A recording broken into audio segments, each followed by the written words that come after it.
penjelasan tentang tes editorial.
Mengenai suatu isu atau peristiwa yang sedang hangat diperbincangkan, ini seperti opini atau pandangan dari media itu sendiri terhadap suatu masalah.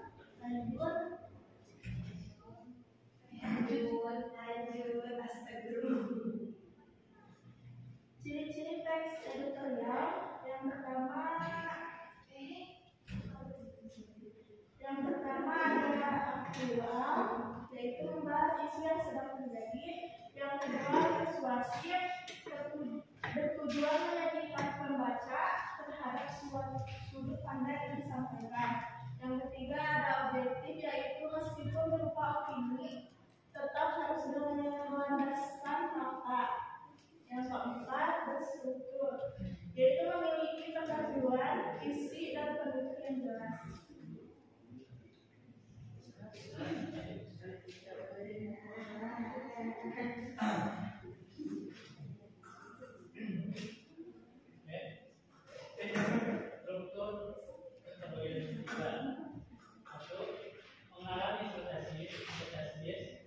Bagian awal yang memperkenalkan topik atau masalah yang akan dibahas. Biasanya berupa pernyataan umum atau tesis yang akan dibuktikan dalam teks. 2. Menyampaikan pendapat atau argumen. Bagian inti yang berisi pandangan atau pendapat penulis mengenai isu tersebut. Dukungan dapat dengan fakta, data, atau sumber yang relevan. Berikan alasan yang logis dan kuat untuk meyakinkan pembaca. 3. Penegasan. Bagian akhir yang merangkum keseluruhan isi teks. Ulangi kembali tesis atau pendapat utama. Berikan kesimpulan atau saran yang berkaitan dengan isu yang dibahas.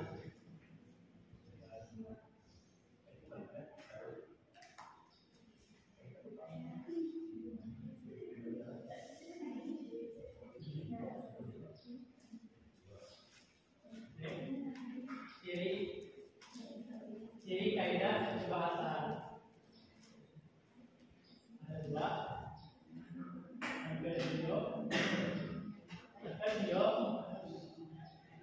Frekuensi atau keterangan yang menunjukkan frekuensi atau seberapa sering suatu terjadi. Contoh, sering, selalu, kadang-kadang. Adverbial, singkatan. Kata keterangan yang menunjukkan tingkat dan derajat atau derajat. Contoh, sangat, selalu, cukup. Fungsi, memperkuat argumen dan membaca gambaran yang lebih jelas. 2. Fungsi koordinasi.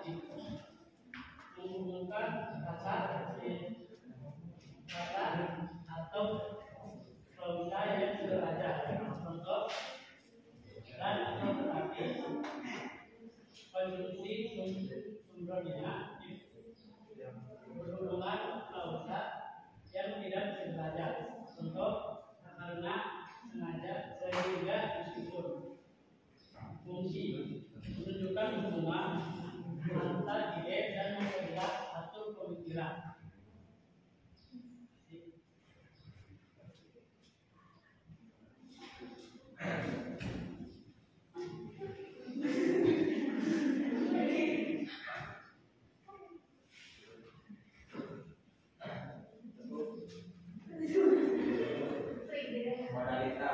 Modalitas epistemik menunjukkan kepastian atau keyakinan tulis terhadap suatu pernyataan.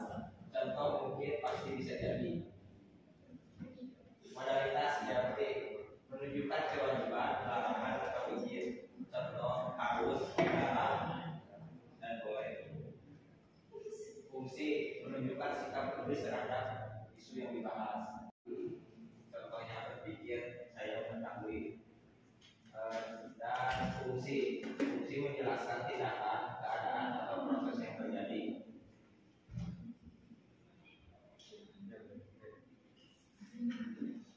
Tesis mengenang 18 tahun tragedi tsunami Aceh, di mana warga mengingat peristiwa tersebut dengan kesedihan kurang asal sirot. Tempat 40.000 korban dimakamkan. Pemerintah mengangkat tema bangkit lebih kuat, bangun budaya sadar bencana, menekankan pentingnya kesadaran masyarakat terhadap potensi bencana.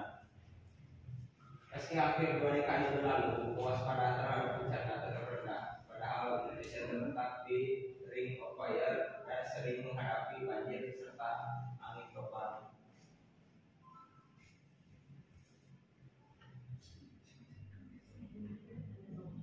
Yang kedua, masyarakat masih kurang sadar akan risiko bencana, yang menunjukkan bahwa upaya pemerintahan dalam edukasi belum efektif. Pemerintah memiliki kewajiban melindungi warganya, namun juga berkontribusi dengan mengubah rencana tata ruang yang dapat mengabadikan konservasi. Meskipun 18 tahun telah berlalu sejak tsunami Aceh, kesadaran bencana masih rendah. Ini menjadi tantangan bersama untuk tidak hanya mengenang tragedi tersebut, tetapi juga membangun kesadaran bencana dari keluarga hingga anak.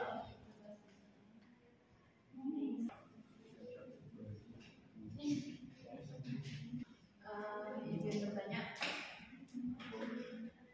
Assalamualaikum warahmatullahi wabarakatuh. Perkenalkan, nama saya Rini Sandika, saya perwakilan dari kelompok 1.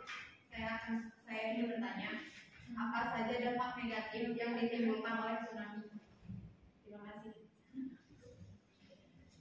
Nama saya Jepri Ariska, perwakilan dari kelompok 4, ingin bertanya, bagaimana pengaruh peristiwa bencana alam itu terhadap kehidupan? Terima kasih. Selanjutnya dari perwakilan dari kelompok 3 ingin bertanya, apa dampak utama meletusnya gunung berapi bagi manusia?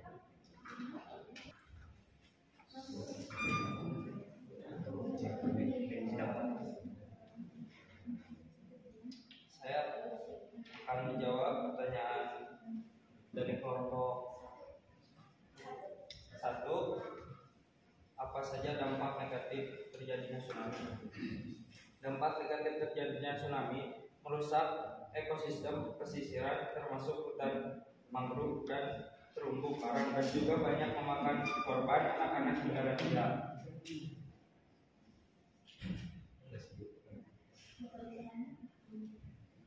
Baik, saya akan menjawab pertanyaan dari kelompok 4. Bagaimana pengaruh peristiwa bencana alam terhadap kehidupan?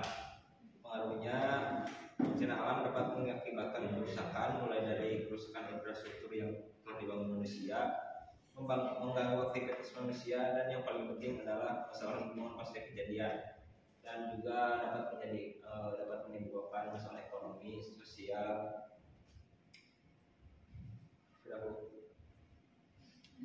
Saya tidak menjawab. Pertanyaan dari kelompok 3. Bagaimana dampak utama dari meletusnya gunung Merapi? Dampak utamanya adalah pencemaran udara yang buruk untuk kesehatan manusia dan mengganggu aktivitas, serta jika dekat dengan gunung Merapi dapat merusak dapat melukai manusia.